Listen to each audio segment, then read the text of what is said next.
Ito kasi balita, guys. Ito yung binalita. Actually, na isang araw pa to, pero for some reason, ngayon lang siya sumipa. So, ito yung balita. Ayan. Debt payments soar to 1.48 trillion.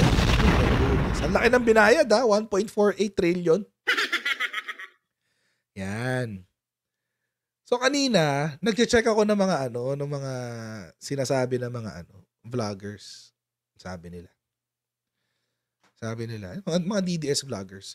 Sabi nila, eto na yung bago ngayong pinagyayabang ng mga ng mga pulangaw. Pulangaw pala tawag sa mga sa mga BBM supporter, no? Mga pulangaw tsaka mga ensemada. Ito yung bago nilang proud na proud sila dito.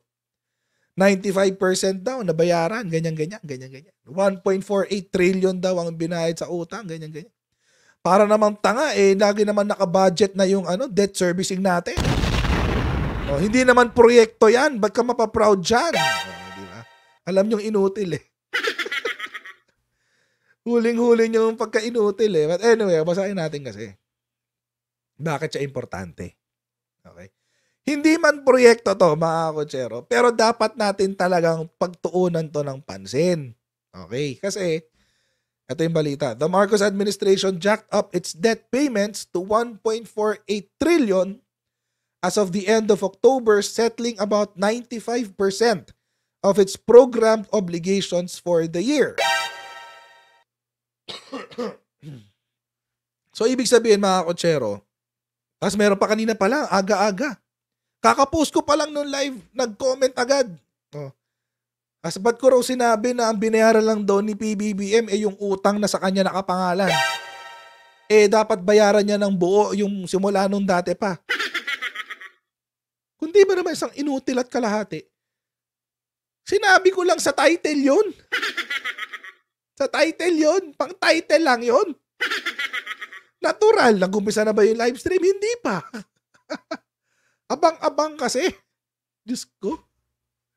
Anyway, bakit good news to, mga kotsero? Kasi, hindi po palaging nangyayari to. Bihira mangyari to. Every year po, tulad ng mga sinasabi, tulad nga to, isang vlogger, sabi niya, bakit naman magiging proud ang Marcos admin dito? Lagi naman naka-appropriate to. Totoo naman, naka-appropriate talaga yan. Pero mga kotsero, you have to remember, hindi po lahat ng naka-appropriate ay napopondohan. Ulitin ko, hindi ho lahat ng nilalagakan ng budget ay napopondohan. So for example, ganito. Naglaan ka ng 500 billion for whatever expenses. Yung itong kalokohang pinagagawa ng House of Representatives na naman. Nag-allot ka ng 500 billion for that. Hindi automatic yun. Hindi automatic na pagpasok ng 2024, lahat ng kongresista makaka-withdraw na dun sa 500 billion. Iintayin muna nila na mapondohan yun. Paano yan napopondohan? Through our taxes. At sa savings. Doon yan napopondohan. Pero bago natin ipagpatuloy ang ating pinag-uusapan dito sa video na ito, may tanong muna ako sa inyong lahat. Sa mga nasa US, UK, Canada, Italy, France, Spain, Ireland, and Belgium, gusto nyo bang makauwi sa Pilipinas ng may libreng patiket galing kay Sendwave? Ito lang gagawin nyo, mga kutsero. Ito lang, pakita ko sa inyo. Pwede kayong manalo ng isa sa 3 free round-trip tickets sa pamamagitan ng Sendwave Pasko. Ayan, mga kutsero, matindi-tindi to. Win a free round-trip flight home kung ikaw ay magpapadala ng higit $200 sa inyo pong Sendwave account hanggang December 31, 2023. Ayan, so kapag nagpadala kayo ng higit $200, so may entry na agad kayo sa up to 5 entries sa mga kutsero ang pwede nyo makakuha dyan sa round trip flight home na yan. Pero paano ba kayo makapagpadala sa Pilipinas sa pamamagitan ng Sendwave? Ang gagawin nyo lang muna, mga kutsero, i-download ang Sendwave app, gumawa kayo ng account, lagyan nyo ba account details mo dyan, at pwede na kayo magpadala sa GCash, cash pickup through pawn shops at sa iba't ibang mga bangko sa Pilipinas. At kapag ginamit mo pa ang aking promo code na Coach Jared, makakuha kayo ng $20 free credit. Ayan, mga Coachero. Kaya gamitin na si Sendwave for all of your remittance needs at para makakuha kayo ng libreng patiket pauwi ng Pilipinas. So, nung meron nga isang vlogger yung sinabi, paano naging achievement to? Ano nga, tawag dito? Automatic appropriation yan. Automatic appropriation yan. Pero bihira siyang napopondohan ng up to 95%. Kaya siya achievement. Yun ang una. Sinong vlogger yan? Wag na, baka sumikat pa. Actually, sikat na siya. Pero wag na. Pangalawa. Kung kaya nating magbayad ng 1.48 trillion sa isang taon, don't you think na the following year ay kaya rin nating magbayad ng 1.48 trillion? Sa susunod na taon, kaya din uli nating makapagbayad ng 1.48 trillion hanggang matapos ang termino ni PBBM? Compute natin. Ano yung phone ko? 1.4. Ayun. Ilang years na lang ba si PBBM? 4 years? Kasi patapos yung second year niya. So 4 years. Ibig sabihin, mga Kochero, sa 6 na taon, kung matatapos ni PBBM yung term niya ng hanggang 2028, 4 years, makakapagbayad siya ng 5.6 trillion. 5.6 trillion. Hanggang matapos yung term niya. Magkano ang utang ng Pilipinas? 14.5 trillion if I'm not mistaken. So ibig sabihin, mga Kochero, kung mababawasan niya ng 5.6 trillion ang utang ng Pilipinas hanggang matapos ang kanyang termino, bababa to single digits ang utang natin. Ayaw nyo nun? Hindi kayo happy doon dahil lang Marcos ang nakagawa?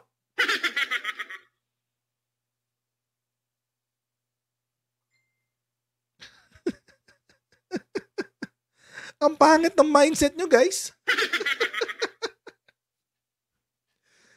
Diyos ko. Ayaw nyo nun. Ayaw nyong suportahan kasi Marcos ang nakagawa. Kahit na ikagagaan ng bansa. Bakit maganda kapag nakakabayad tayo ng ating mga utang? Gaganda ang credit rating natin globally. Pag gumanda ang ating credit rating, mas marami tayong pwedeng i-loan. Una. Pangalawa, mas maraming investors na papasok. Naman.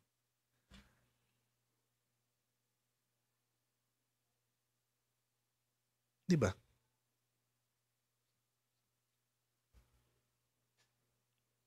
So ayun yun nun. Ayun yung ganong klaseng development. Wala kayong pinagkaiba sa Dilawan yan kung ganun. Wala kayong pinagkaiba sa Dilawan. Naalala nyo nung nagawa yung Skyway Stage 3? Galit na galit ang mga Dilawan, sabi.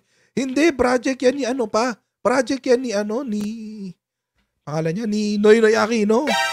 Tinapos lang ni Digong Eche. Pero si Noynoy Aquino nagumpisa niyan. Huy, ang tumapos niyan, wala akong pakialam kung sino nagumpisa niyan. Basta importante kung sino ang tumapos.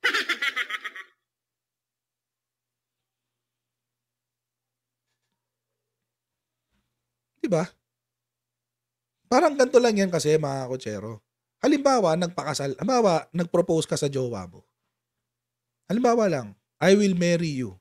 Halimbawa, will you marry me? May ganun. Tapos, sa ending, iba na pakasalan ng jowa mo. So, anong mahalaga? Yung proposal mo? O yung pagpapakasal niya sa iba?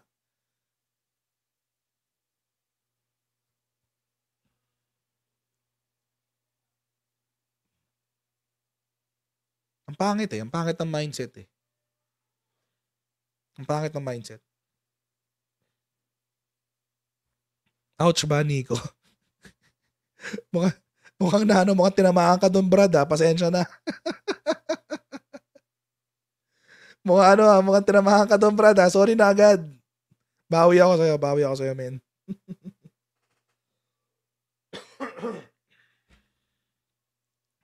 Di ba? Ayusin natin ang mindset natin, guys. Parang yung 200,000 na trabaho na na-generate ng 300 billion investments. Foreign investment na na-actualize na. Sabi nila, nasa na yung trabaho na yan? Ganyan. Hindi naman dama ng mga Pilipino, etc. Hindi pa kayo happy na meron ng 200,000 na may trabaho?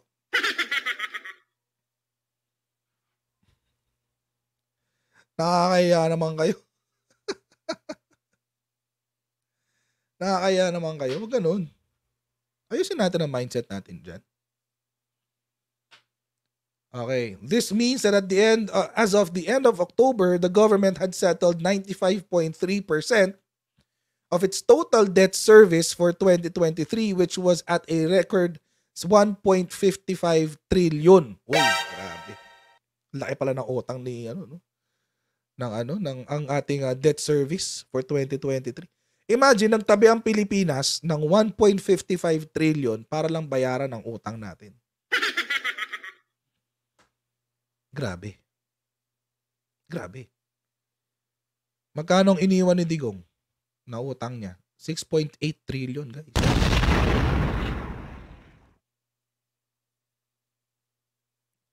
Yan yung dahilan kung bakit kailangan kong ihiwalay. Kasi maraming magsasabi ng ganito. Kasi ang iniwan na ang inutang kasi ni PBBM nasa 1.3 trillion lang for 2022 up to 2023. Asa na yun?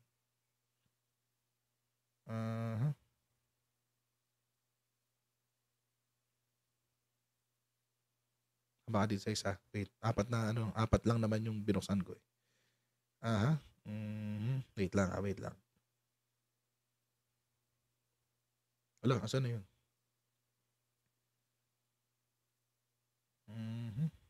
Wait lang, guys.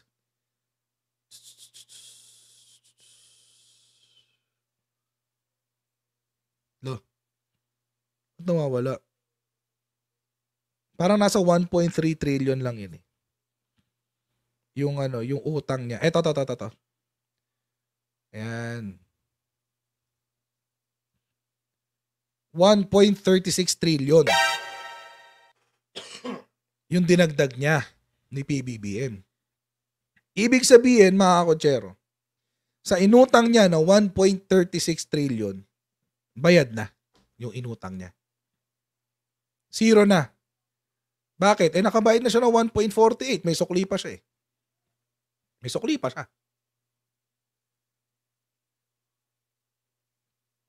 Di ba? Yung utang niya ni PBBM, 1.36 trillion. Simula na umupo siya. So, ibig sabihin, yung inutang niya, bayad na. Dahil nakabayad na siya ng 1.48 trillion.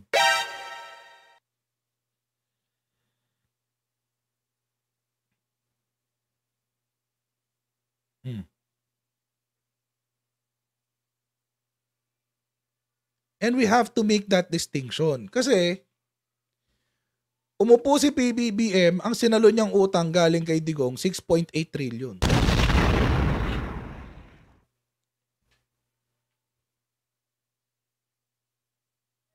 Saan galing yan? Well, for the most part, galing yan sa pandemic. Pandemic debt yan eh. Yung 6.8 trillion na yan. Pero ang laki, no? Grabe. Ang laki-laki ng inutang. Tapos naubusan tayo nasayangan tayo ng vaccine. Alala niyo yun, napanisan tayo ng vaccine. Pfizer yata yun. Tapos, over budget ang DOH. Ayan, minention ni Steve yun, nagka-aberya pa sa Pharmally.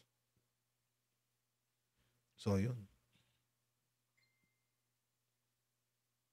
Yun yung dyan. Yun yung trade-off niyan. Kaya ako nagbigay ng distinction. Kaya yung nasa title nitong video na to, bayad na ni Presidente yung utang niya. Kasi yung utang ni Digong, 6.8 trillion. Hiwalay pa yan. Tapos may nag-comment dito sa umpisa, sabi, di ba dapat ang binabayaran niya yung buo, etc., etc. Syempre kasama na yun doon. Pero kailangan nating ipakita yung pagkakaiba sa kanilang dalawa. Kasi nga, mga kotsero, di ba? Best president ever daw, sabi. Pakita natin yung pagkakaiba. Kasi malaki daw ang pagkakaiba ni PBBM kay Digong. Kung ganito kalaki, totoo nga, malaki pagkakaiba nila. Again, hindi ko tinitira si Digong. Tinitira ko lang yung kaipokritohan ng mga Duterte Bastos supporters. Ang ipokrito kasi diba, kung sa inyo, best president na yung ganito, paano pa yung ganito? Na nabayaran niya yung sarili niyang utang in 1 year.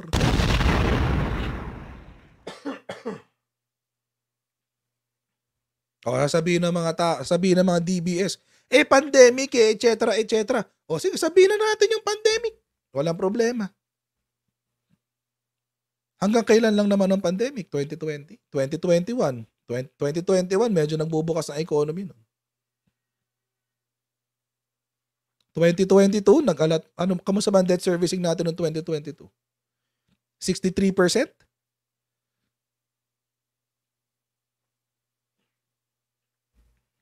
63% if I'm not mistaken. Ang ating debt servicing. Lampas-lampas tayo sa sa average, sa global average ng acceptable tolerance ng debt to GDP ratio. 63% if I'm not mistaken. Wait lang puntahan natin yan. Ito. Debt to GDP. Ay, ito bago na to, November 10 na to. Itong luma. Ayan In fact, sa sobrang taas ng ating debt to GDP ratio, nag-aalala si Presidente. Yan 63%. Tama, 63%. That is 3% more than the average threshold. 3% more than the average threshold. Ganun kalaki, 63%. Ang ating before bumaba si Digong. No, pagkaupo pala ni Presidente kasi this is August August 9, 2023. 63% ang ating debt to GDP ratio. Mataas yun. Kasi ang acceptable tolerance hanggang 60% lang So ngayon, dahil nakakabayad na tayo ng utang, medyo bumaba na ang ating debt to GDP ratio. Bumaba na siya. Yung dating 63%, bumaba na to 60.2 yata if I'm not mistaken. Sana yun? 60.2. Kanina nabasa ko yun 60.2 if I'm not mistaken. Nawala na naman. Ano ba yan? Following the 5.9% GDP print in the third quarter, data from the DOF show that the share of national debt to the country's output eased to 60.2%. Oh.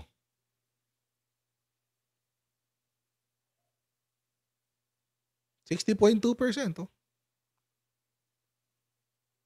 From 63 last year. Ang laki ng improvement niyan, guys. Ayaw nyo nun?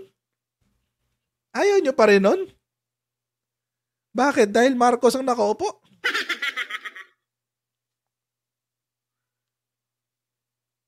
From 63%, naibaba to 60.2%. Nung dati, nanganganib na tayo kasi 63% ng ating GDP ay pinambabayad sa utang. Imagine, higit kalahati. Pinambabayad sa utang. Ngayon, naibaba na natin sa threshold ng 60. 60.2. Hindi pa kayo happy?